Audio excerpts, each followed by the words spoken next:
শুভেন্দু অধিকারী বিরোধী দলনেতা আজকে এলেন ডানকুনিতে। তার একমাত্র কারণ যে শুভেন্দু অধিকারী 2021-এ যখন দল পরিবর্তন করে তৃণমূল ছেড়ে বিজেপিতে যোগদান করেছিলেন, সেই নৌকাতেই পাড়ি দিয়েছিলেন তার অনুগামী যারা ছিল। সেই অনুগামীদের দলের মধ্যে ছিলেন দেবাশিস মুখার্জি, ডানকুনি পৌরসভার প্রাক্তন ভাইস চেয়ারম্যান, যিনি এই মুহূর্তে তিনিও এই নৌকায় পাড়ি দিয়েছিলেন শুভেন্দু অধিকারীর সাথে। 2021 থেকে 2025 এখনও তিনি বিজেপিতেই রয়েছেন, শুভেন্দু অধিকারীর সাথেই দল পরিবর্তন করেছিলেন এবং আদর্শ হিসেবে তিনি শুভেন্দু অধিকারীকেই মনে করেন। তাই এখনও তার কথা, তার আদর্শ মেনেই তিনি এই বিজেপিতে রয়েছেন এবং আদর্শতেই পথ অনুসরণ করছেন। আজকে দেবাশিস মুখার্জির কন্যা সন্তান, তিনি আজকে সিবিএসসি বোর্ডের যে রেজাল্ট বেরিয়েছে, সেই সিবিএসসি বোর্ডের রেজাল্টে অল ইন্ডিয়ার মধ্যে 55 র্যাঙ্কের মধ্যে রয়েছে। এই রেজাল্ট অর্থাৎ তার এই সাফল্যের জন্য শুভেন্দু অধিকারী আসেন, তাকে সংবর্ধনা এবং আশীর্বাদ স্বরূপ তাকে আশীর্বাদ করেন এবং আগামী দিনে তার ভবিষ্যৎ পরিকল্পনা যাতে উজ্জ্বল হয় তার আশীর্বাদ তিনি করেন এবং তার সাথে সাথে রাজনৈতিক কথোপকথনও হয় এবং সেই চিত্র আমাদের ক্যামেরায় তুলতে আমরা এই মুহূর্তে এসে পৌঁছেছি ডানকুনিতে। সিবিএসসিতে একেবারে 55তম র্যাঙ্কের মধ্যে রেজাল্ট, এত ভালো, মানে এই টোটাল ইন্ডিয়ার মধ্যে এই রেজাল্ট, কি বলবে? আমার খুব ভালো লাগছে। আমি এতটা তো ভাবতে পারিনি, কিন্তু আমার আজকে এইটা পেয়ে খুব ভালো লাগছে। এটার জন্য আমি আমার মা, বাবা, আমার টিচারদেরকে খুব ধন্যবাদ জানাবো। এই মানে কি করার ইচ্ছা আছে? আগামী দিনে আমি এখন 5 বছরের ল পড়বো। তারপরে আমি যেহেতু সিভিল সার্ভিস দেবো, সিভিল সার্ভিস 21 ইয়ার্সের আগে দেওয়া যায় না, তো আমি ল পড়ার পরে 21 ইয়ার্স থেকে আমি আমার প্রিপারেশনটাও স্টার্ট করব। তো একবারে এতটা সাফল্য, তার সঙ্গে আজকে দেখা গেল যে বিরোধী দলনেতা শুভেন্দু অধিকারী একদম বাড়িতে এসে অভ্যর্থনা দিল, এটা নিয়ে কেমন লাগছে তোমার? শুভেন্দু অধিকারী স্যার তো খুবই ভালো একটা লিডার, খুব বড় একটা লিডার, আর আমার খুব ইচ্ছা ছিল ওনার সাথে দেখা করার। 10-এর পরেও আমি আমার বাবাকে বলেছিলাম আমাকে আর একবার দেখা করার জন্য। আজকে যখন উনি এসেছেন এখানে, এটা আমার একটা আশা পূরণ হওয়ার মতো। খুবই ভালো লাগছে আমার। নামটা বল। আমার নাম অরিজিতা মুখার্জি, এশিয়ান ইন্টারন্যাশনাল।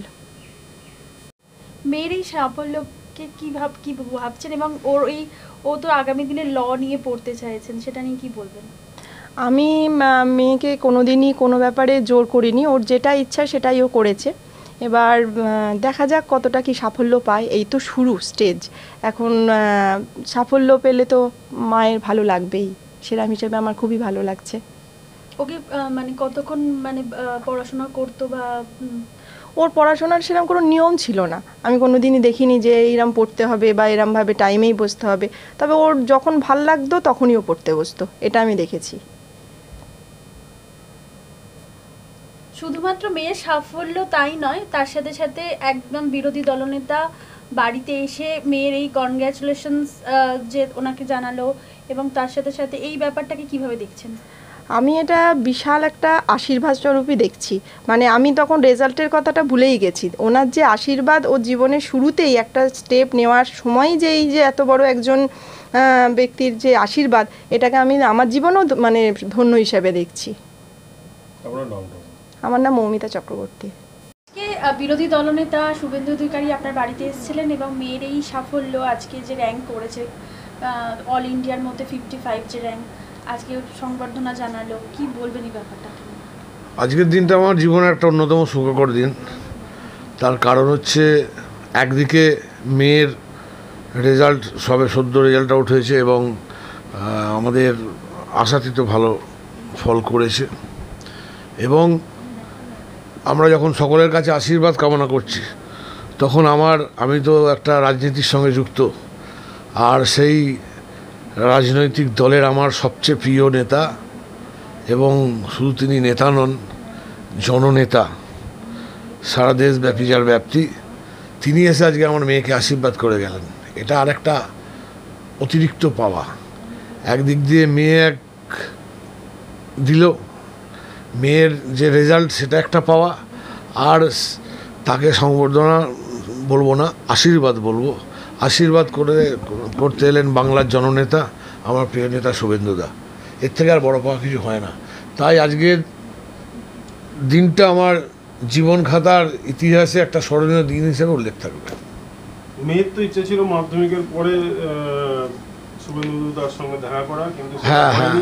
এই উচ্চ মাধ্যমিকের মেয়ের ইচ্ছা পরে অনেকদিন, আপনি- হ্যাঁ, দেখা করার ইচ্ছে ছিল মেয়ের, মাধ্যমিকের পরে যাবে বলেছিল, কিন্তু আমি নিয়ে যেতে পারিনি, উনি নানা কাজে ব্যস্ত থাকে। ছেলে গিয়ে দেখা করে এসেছি, কিন্তু ওকে নিয়ে যাওয়া সম্ভব হয়নি। কিন্তু আজকে সে মেয়ের নিজের কৃতিত্বেই আজকে তিনি দেখা পেয়ে গেলেন, এটাই সব থেকে বড় পাওয়া।